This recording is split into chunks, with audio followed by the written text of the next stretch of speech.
to inspire and inform, precisely because it is atheistic. Now, the difficult problem for any theory of biological design is to explain the massive statistical improbability of living things. Statistical improbability in the direction of good design. Complexity is another word for this.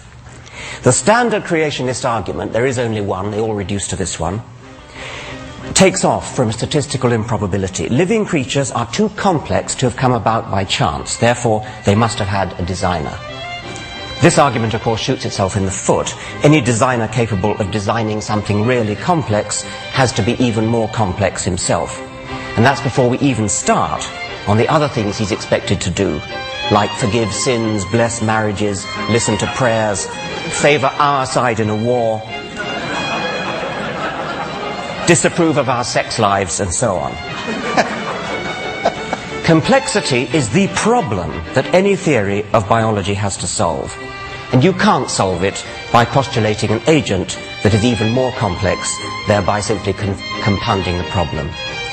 Darwinian natural selection is so stunningly elegant because it solves the problem of explaining complexity in terms of nothing but simplicity.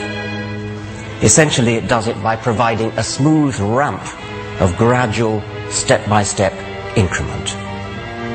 But here I only want to make the point that the elegance of Darwinism is corrosive to religion, precisely because it is so elegant, so parsimonious, so powerful, so economically powerful. It has the sinewy economy of a beautiful suspension bridge. The God theory is not just a bad theory, it turns out to be in principle incapable of doing the job required of it. So returning to tactics and the evolution lobby, I want to argue that rocking the boat may be just the right thing to do. My approach to attacking creationism is unlike the evolution lobby. My approach to attacking creationism is to attack religion as a whole. And at this point I need to acknowledge the remarkable taboo against speaking ill of religion. And I'm going to do so in the words of the late Douglas Adams, a dear friend who, if he never came to TED, certainly should have been invited. He was? He was, good. I thought he must have been. He begins this speech, which was tape recorded in Cambridge shortly before he died. He begins by explaining how science works through the testing of hypotheses that are framed to be vulnerable to disproof. And then he goes on, I quote, "Religion doesn't seem to work like that. It has certain ideas at the heart of it which we call sacred or holy. What it means is, here is an idea or a notion that you're not allowed to say anything bad about. You're just not. Why not? Because you're not." Why should it be that it's perfectly legitimate to support the Republicans or Democrats, this model of economics versus that, Macintosh instead of Windows, but to have an opinion about how the universe began, about who created the universe, no, that's holy. So we are used to not challenging religious ideas.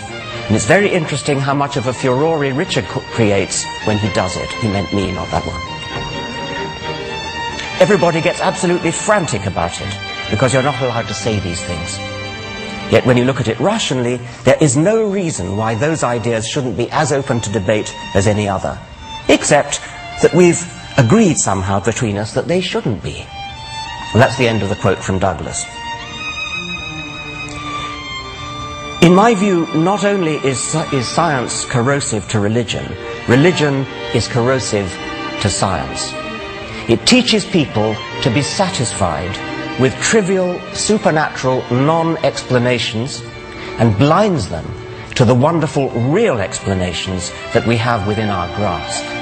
It teaches them to accept authority, revelation, and faith instead of always insisting on evidence. To inspire and inform, precisely because it is atheistic.